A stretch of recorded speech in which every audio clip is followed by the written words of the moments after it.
Hello friends, welcome again. Now in today's video, what I will talk about is when is that you can become financially free. How long will it take for you to become financially free?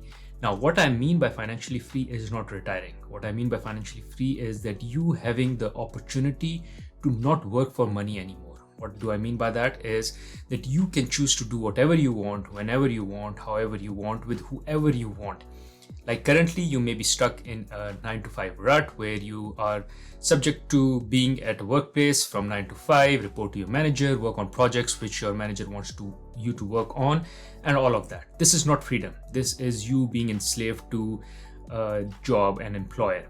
However, when I say financially free, what I mean is that you are able to choose what you want to work on. Now, this doesn't mean that you're retired and you're doing nothing and just reading books. You might be doing something, you might be working on something else, but it is what you choose to work, what you enjoy. So the way I recommend for anyone to become financially free is to have enough money invested that they can live off the returns coming off that money. So they don't have to eat up on the principal. So let's say you have X million of dollars invested. You don't have to eat or survive based on eating from that principal money, that X million dollars. Rather, the returns that are being generated by that investment, you can live off those returns. And if you are able to live off those returns, that means you don't have to work for money anymore because your principal is intact and you are living on the returns coming from that principal. So that X million dollars is invested and the returns that X million dollars is generating, you are living off those returns. So this is what I mean by financially free. And if you get that opportunity where your expenses are kind of covered, you can choose to do whatever you want. Even if that is something which doesn't bring you a lot of money, that is fine because the money is already coming, which takes care of your expenses. So now you can choose to do what you want. You can choose to work on whatever you like and whatever you prefer. Now, before I move forward and share with you the math which you need to know or understand to know how long will it take for you to become financially free, I have to ask for you. One, press the like button as this keeps me motivated. Second, press the subscribe button along with the bell icon so you get notified as soon as I put a new content on this channel. On this channel, I post content pertaining to career and financial success for early and mid-career professionals. Apart from that, in case you want to support me in making unbiased content like this, you can also do so on patreon.com. I will leave the link to my Patreon page in the description of this video. Now let's get rolling back into the calculation that I will explain to you with regards to which you can understand when is the right time for you to become financially free. Now for this, first and foremost, what you need to do is you need to write down your expenses under key big buckets. Like rental, could be rental or mortgage, car payments, could be activities related to kids, groceries, entertainment, shopping, and any other expense that you have. Just bucket it down. Now don't bucket it in like 20 buckets, have maximum 10 buckets and write down the current expenses you have. In case you've not done the exercise of understanding what your expenses are today, what I recommend you to do is look at your bank account, your credit card statements, and pull out your expenses for past 9 months, at least past 9 months, so you have an average.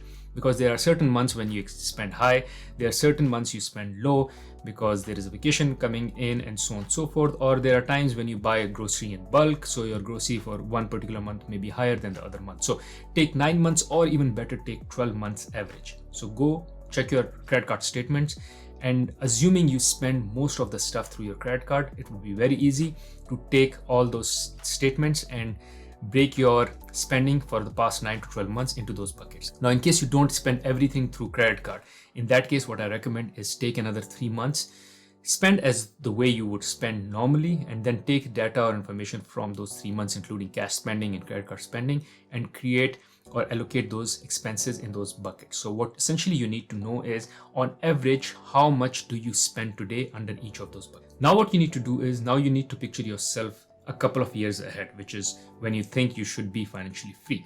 Let's say if you're targeting to be financially free in next 10 years. So what you need to do is you need to estimate what would your expenses look like in next 10 years. Now don't worry about inflation for now. Just take those expenses and project how those expenses would look like in 10 years.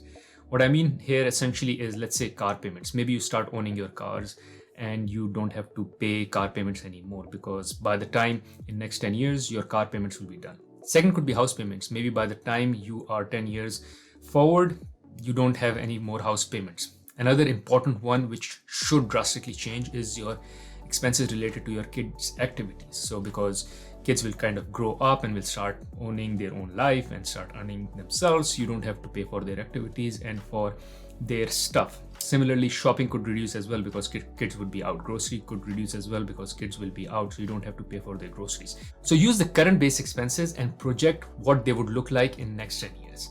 Essentially or ideally, they should be lower than what they are today, because today your expenses should be kind of at a higher level, assuming you're married, you have kids. If you're not married, you don't have kids, then obviously it will be a different story.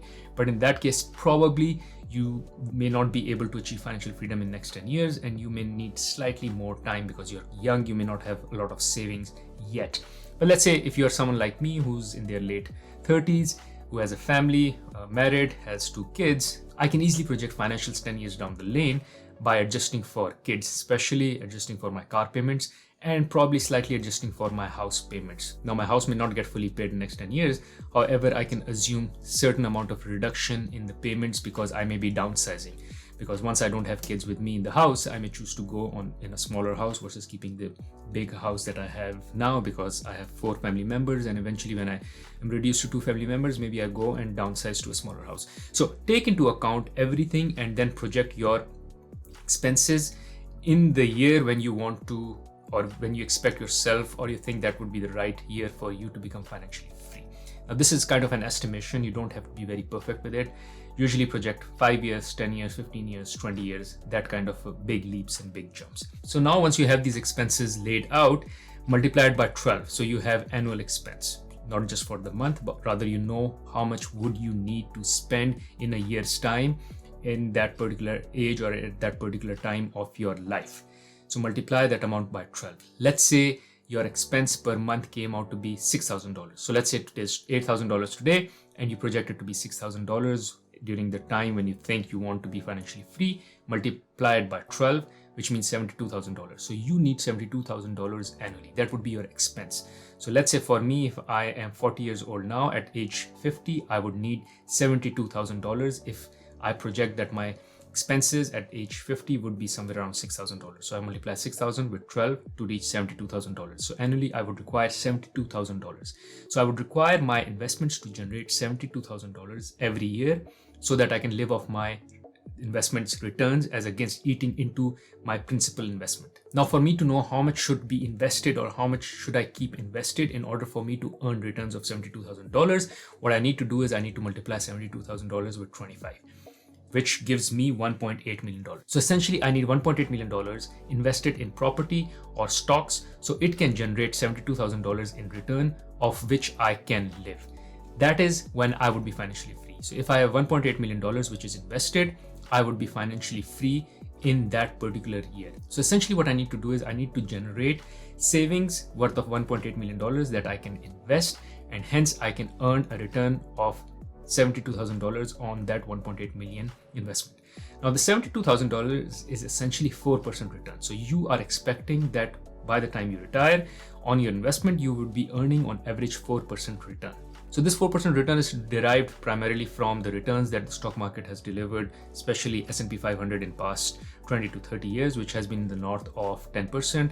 Also, you won't be carrying all equity. You will be having some bonds as well. So mix of bonds and equities plus taxation plus inflation of around 2%. All of those reduce your return from 10% to around 4%. So adjusting for taxation, adjusting for inflation, and adjusting for balancing between bonds and equities, you can easily expect yourself to be earning 4% return in the time period when you think you want to be financially free. Now, in case you want to be more conservative, you can go with 3.5% return as expecting 4% return. For that, you will need to have $2 million saved as against $1.8 million, which is 15% higher, approximately 15% higher than $1.8 million, because 0.5% is like 15% higher versus 3.5%. Because if you're reducing your return by 0.5%, you can expect that you should need to take up your saved investment by 15%. So in that case, you need around $2 million. So my friend, in case you want to be financially free, which is choose to do whatever you want, however you want, whenever you want, with whoever you want, you need to have this number, which I just shared with you the calculation for, saved and invested so you can live off the returns coming off this investment. Now, I have a separate video where I talk about how you can go about picking the right investment and the best investments in the stock market, you can check out that video here. Other than that, I have another video where I talk about my financial freedom journey, which just doesn't include saving this amount of money that I need, but has also elements of side or passive income, which is kind of the work that I would want to do when I retire. So you can check out that video here. Thank you.